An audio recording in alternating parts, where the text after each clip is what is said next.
I'm going to show you the rims. We're finishing the baskets now.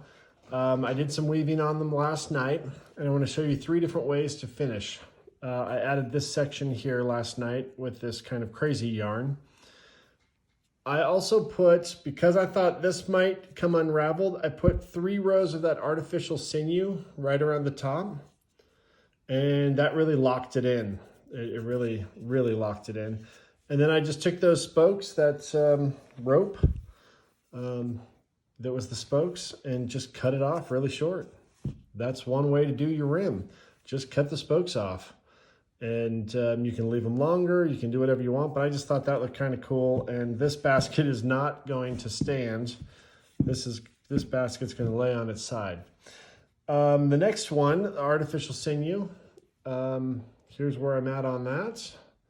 And I'm ready to finish the rim. So the next simplest one, I think this, just leaving the spokes and cutting them is probably the simplest way. The next simplest way that I know of is you take one spoke and go around the back. You can start anywhere, it doesn't matter. Actually, I'm gonna tell you, this is the first spoke. That's probably actually the worst spot to start. So just start anywhere that's not where you finished your last row. I finished my last row and I tucked that inside, so I'm not gonna do it there. So let's just come over here.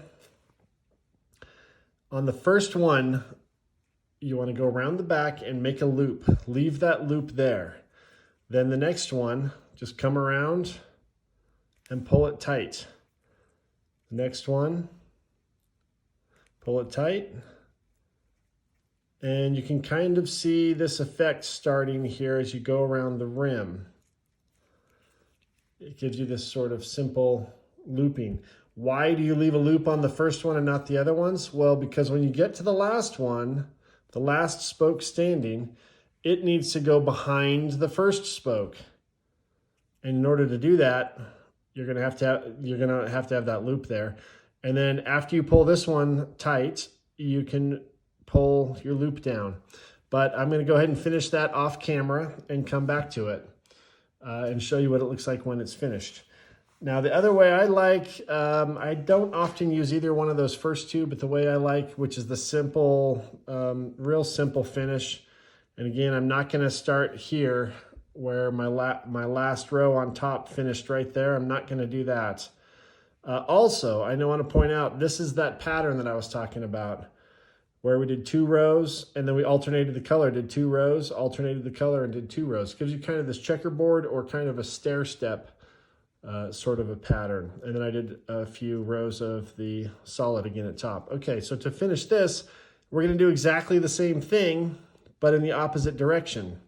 So we're gonna pull those spokes around and in to the basket. And leaving the loop on the first one is the hardest bit, and holding it so that you can keep that loop. But then, let me see if you can see this here. I'll hold that spoke like that, and then pull the next one down, pull the next one, pull the next one, and you can then push these in at the end, or you can do that again to come straight down inside, and it gives you this simple little finish on the rim. So that's just the opposite of this one, where you're pulling them to the outside, which is really easy. Pulling them to the inside is a little harder, especially the smaller the basket is, the harder it is. So this is the one point where sometimes as the basket gets smaller than this, I use the tweezers to pull it to the inside. Other than that, all of my baskets I just do by hand. There's some other tricks we'll show in some other videos, and I'll show you some other rims in some other videos also. For now, I'm gonna pause this. All right, here we are a couple minutes later. I'm just finishing my way around the rim on this. So just behind the next spoke to the right and pull it firmly, behind and firmly. And then that final one, like we were talking about before, bring it in, and then the first one that you put behind, pull that one. And you can kind of pull on these and adjust it to your desired, to your liking, but it gives you this sort of a finish. Now you can cut this now, but you do want to leave enough so that it doesn't come unraveled. But I think I'm gonna come back and try doing that a second time to see what that looks like. And then I'll bring it back to the video. So this one also, I'm on the last one. I'm gonna put it in, pull that one to the inside, and then with my big, huge fingers here, I gotta try to get that first one, bring it. That's why on my really tiny baskets, I have to use tweezers on this last step. But you can see this sort of rim effect here, just a simple effect. And you can cut these to the inside, kind of push them. If they're waxed material, kind of push them to the inside.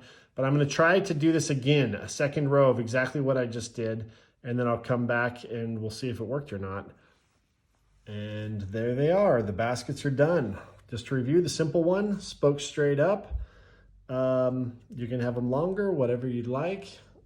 And I think that actually looks pretty good for this material and the way it all worked. Different materials, you can use different rims and experiment with different things and see which one works the best for that material. This one, I kind of have this little spiral going where I cut the ends of the spokes and just kind of pushed them all over to the sides. You could have them sticking straight out or whatever you'd like.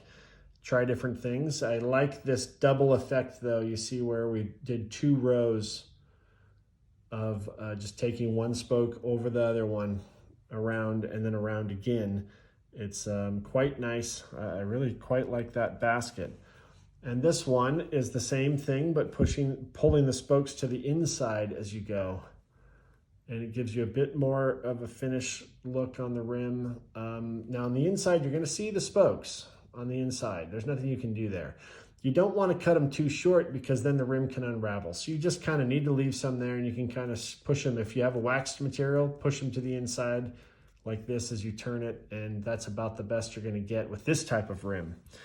Now there are definitely other types of rims, and we'll talk about those in some future videos. I'll do some videos about the other types of bases that I prefer to use, the different types of patterns for the base, patterns for the sides. I have lots of different ideas I can take one little topic for each video and get into it and show you some more. And then in the future, hopefully you'll be able to use this as a reference and jump around right to the video that you need or that you want to reference. Now, when I get to 100 subscribers, I will give away these baskets. So please subscribe if you haven't, and we'll do the giveaway on Facebook. The links are in the comments down below here, down below the video, to my Facebook, Instagram, Pinterest, and my website. Feel free to contact me on any of those methods if you have any questions about how to do this. And just congratulations, you did it. You made it through the videos and you made some baskets, or a basket, or just keep making baskets. That's the main thing. Keep making baskets. All right. Thank you for watching.